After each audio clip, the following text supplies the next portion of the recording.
What's up, guys? So today's video is going to be talking about things you can use to exploit Steve in the match to make the character easier to fight.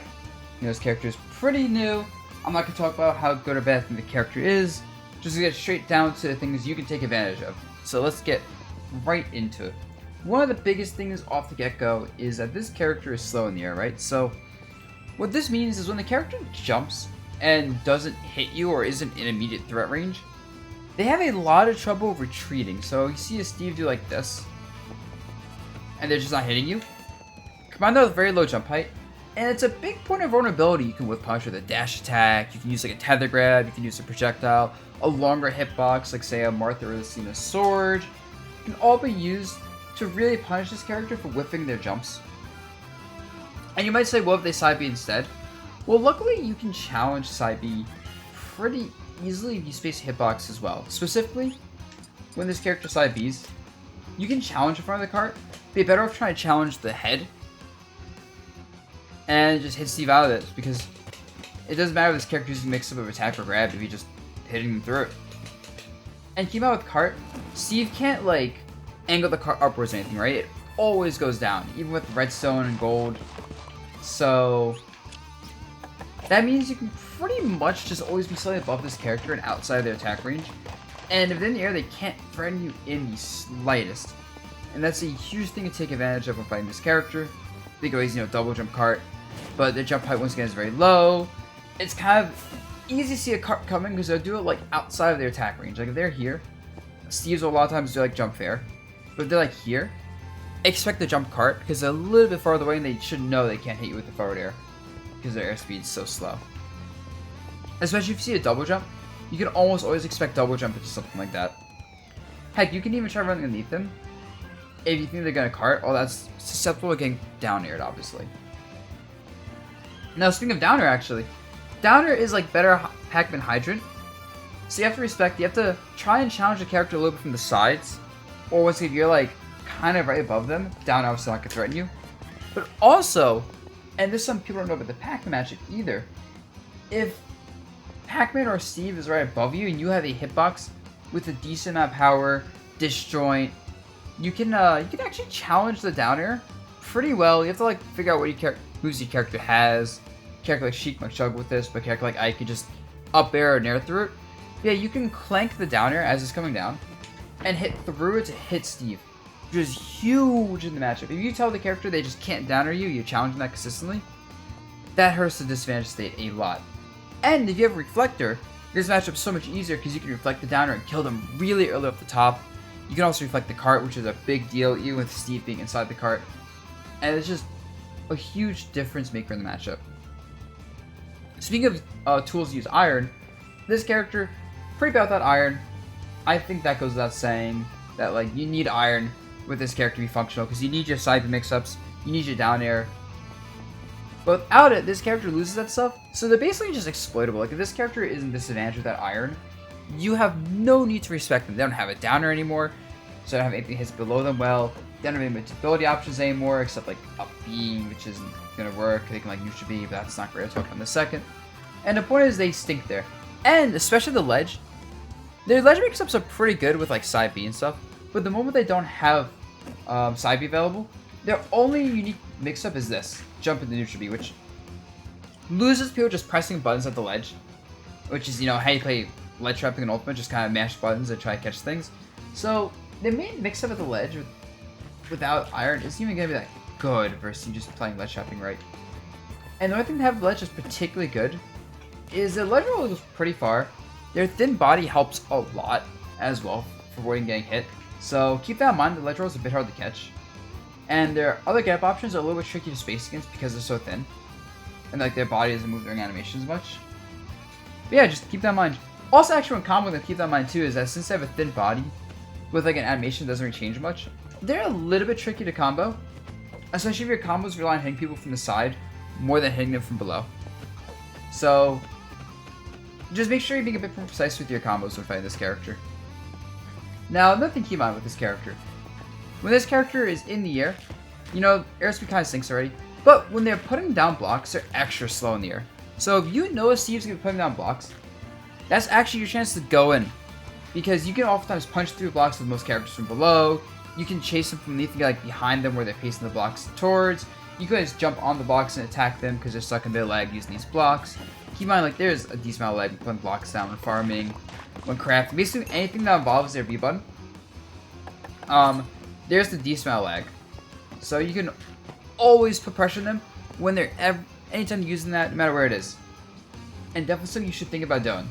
In general, you want to pressure this character anyway, so you don't get resources. But especially when they're pressing the B button.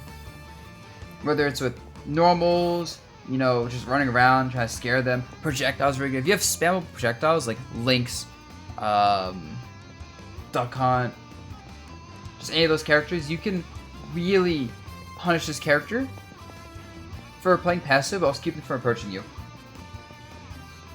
What else is worth mentioning about the character? Oh! Since this character, even if this character is mining for resources, if you're not comfortable approaching them, you don't have to. This character is, you know, movement is slow. Their approach game is lackluster. So, but you don't want to let them get free resources. Don't feel like you have to approach him if you can't find a good opening to. Because even with a diamond, this character's moveset's the same exact thing as with wood. The only exception is gold gives them better frame data. But it's still like the same hitboxes, same ideas, everything. So if you can outrange them, outmobility them, whatever, it's really hard for this character regardless. And keep in mind with playing this character, they mostly want to look for up tilts, because they want to get the big combos, right? Like landing dash attacks is nice and all, does not lead too much. They can get good combos at 0% off down tilt and grab. So like low percents. You should watch out for grabs, down tilts along with up air, up tilt, whatever. But most Steve players just gonna look directly for the up tilts and the up airs. And they don't have much range especially, so you can really outplay them by just baiting it out with punishing. And also, if you get hit by this move, there is a big SCI multiplier on the jab, and I think also the up tilt and the up airs. Meaning, if you don't know what SCI is, look up a video on it, but basically, if you just kind of like mash your control stick really fast in a couple directions, like this, you can basically teleport your character during hit lag away from where you're being hit at. Making it hard for this character to get combos, which matters a lot, because if you can stop this character from getting their big up tilt up air combos at low mid percents, that hinders them a lot.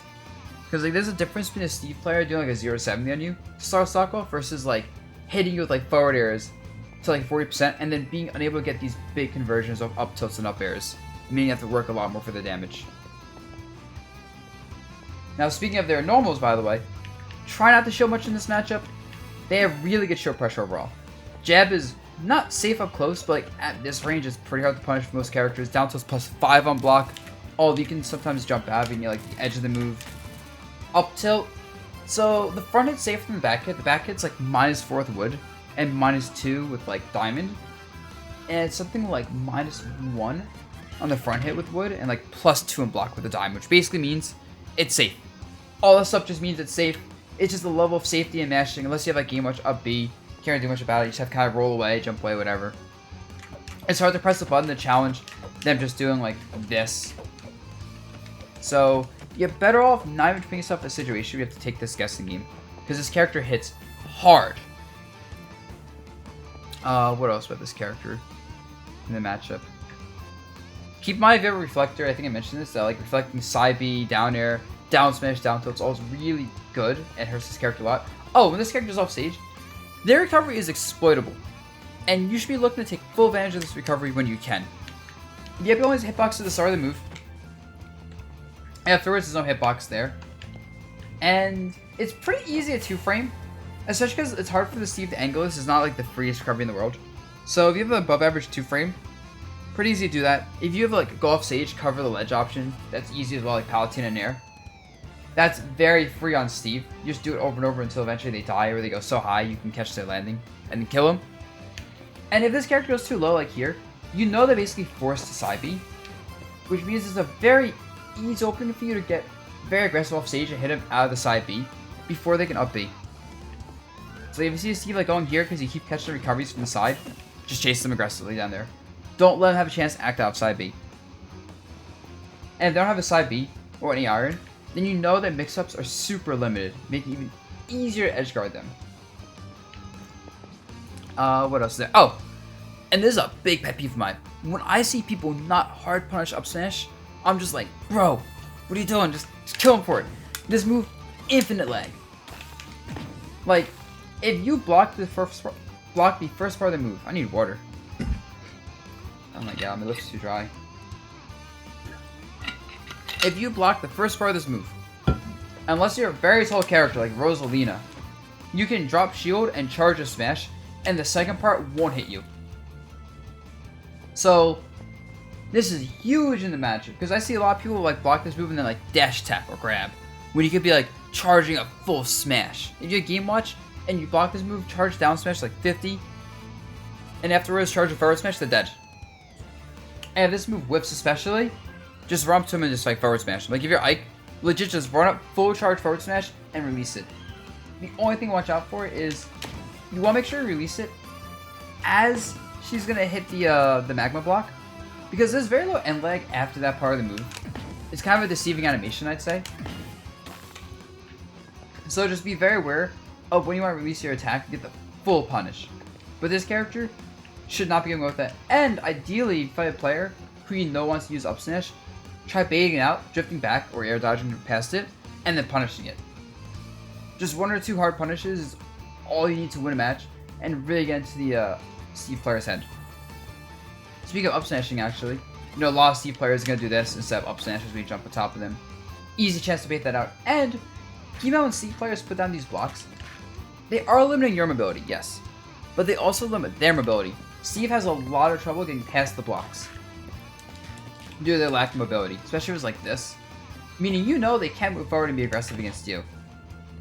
So if you want to charge like a Cloud down B, a Samus charge shot, or if you just want to like put pressure on them, you know their options are stay in place or move backwards generally, meaning they're as limited as you are in that situation, which can sometimes be a huge benefit. Sometimes as Steve, it is incorrect to put these blocks down to stop approaches, depending on the character.